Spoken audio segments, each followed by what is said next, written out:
Welcome back. My name's Scott. This is Nathan, and we match. We've really done it this time. We are developing our 7 levels of intimacy. We're on the ultimate level, so we dress alike now. There we go. Well, we are coming to the end of an awesome book called The 7 Levels of Intimacy by Matthew Kelly. And really encourage you, as with all of our books, to pick it up, read it for yourselves. We're just giving kind of a high-level overview of it. Hopefully it inspires you to read the book, because it's definitely worth your time. Mm-hmm. Today we are looking at chapter 13, which is legitimate needs, and this is the 7th level. The 7th level of intimacy. And maybe for those of you who are watching, you were thinking, oh, this has got to be some grand poster, right? But it's really about legitimate needs. But there's something really good to be said for them. So there are 4 legitimate needs. And they are what you probably think they are: physical, emotional, intellectual, and spiritual. Now, the physical, to start there, is pretty obvious, right? We need to eat. We need to breathe. We need to sleep.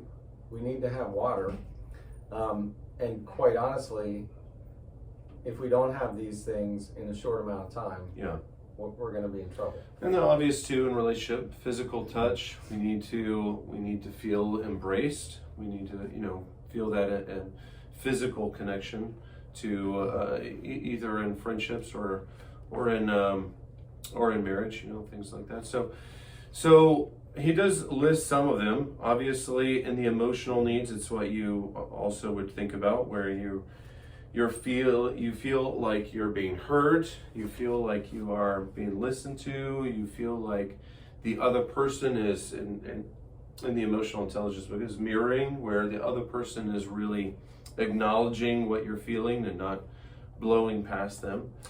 So that's right. And you might say, well, excuse me, love or emotional, is that really a legitimate need? Well, let's put it this way, as he does. If we don't have love, if we don't feel like we can care for another person or we're being cared for, we're not going to become all that God's created us to be. We're not going to become the best version of ourselves. I'm still thinking of Kurt Thompson now. Being woven together means that whether it's in a relationship with God or with someone, it does require all those aspects. I mean, even when we have communion, that's physical. Mm. We need to engage our emotions with God like David did in the Psalms, right? And we want to talk with him what we're thinking, our thoughts. I mean, there's plenty of scriptures on all of those. And then, of course, the spiritual dynamic too. But what he does say, though, the biggest difference that he is pointing out in this chapter is relationships that are helping people find and feel fulfilled in their legitimate needs versus illegitimate wants. That's right. So if we're in a relationship where I'm pursuing my illegitimate wants, or even, and he does acknowledge that not all wants are bad, but if my primary goal is to pursue my wants and your primary goal is to pursue your wants, that relationship probably will not be the best version of itself. Right, because he calls it the tug of war between conflicting egos, really. Yeah. Which is their wants versus your wants, and it's simply about how I can get my wants in the shortest amount of time usually, or to make sure I actually get them, especially if I feel like theirs might take away from mine. And that is really a cultural thing, he says, in the get what you want philosophy, which is we see relationships as I want to feel fulfilled. I want my needs met. Whereas he is saying we have to look at legitimate needs first. Will I get my legitimate needs met by also giving and helping the other person feel their legitimate needs are being met too? Yeah, and this reminds me a lot, this whole chapter reminds me a lot of, well, Jesus. In Philippians chapter 2 in particular, where the Apostle Paul says that he considered our needs above his own. right? Dying in our place. He didn't have to do that. He considered our needs above his own.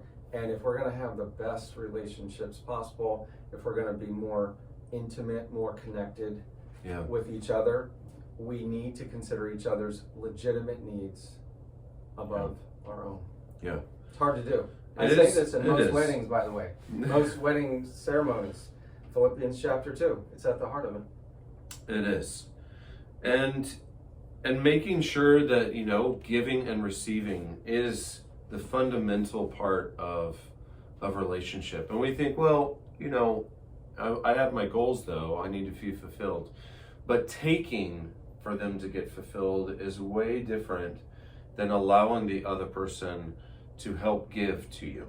I find that one of the most hardest things to simply allow other people to receive. I mean, think about it. It's hard for people to receive compliments. I know that it's hard for some people I know to receive gifts. Like if, for instance, Compassion Fund. It's hard for people to feel like they need to receive either food or some finances to help with food, because they've never been in that situation, and it's a humble act, right? Rather than trying to take something for yourself and feel like it's kind of attributed, kind of on your own. And that's where relationships, I think, falter is, well, I can take from this person and they can take from me, when it really should be give and receive. So. Absolutely. I think that the convicting question for all of us coming out of this, it's not necessarily new, but the way he words this, best version of yourself, has been so striking to me the whole time. Yeah. I've begun to use it in my counseling. Yeah. So here's the question for all of us in our closest relationships. Can we say we are pursuing the best version of the other person? Like, is that our top goal that we're both committed to? Yeah. I'm pursuing the best version of you. I'm pursuing the best version of me, which, by the way, isn't a selfish thing.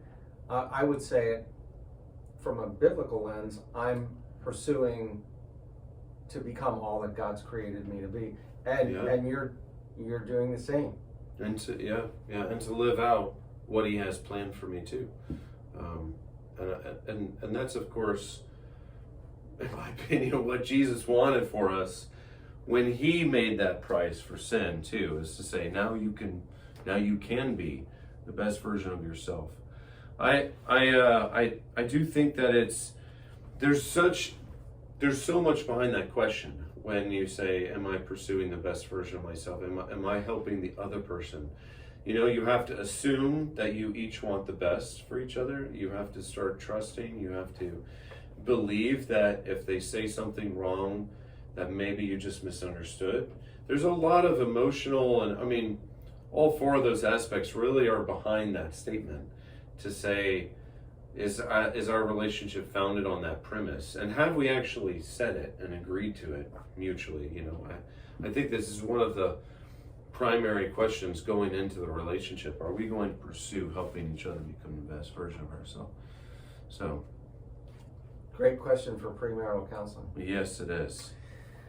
Well, I would think in order to do this, we're going to need a plan.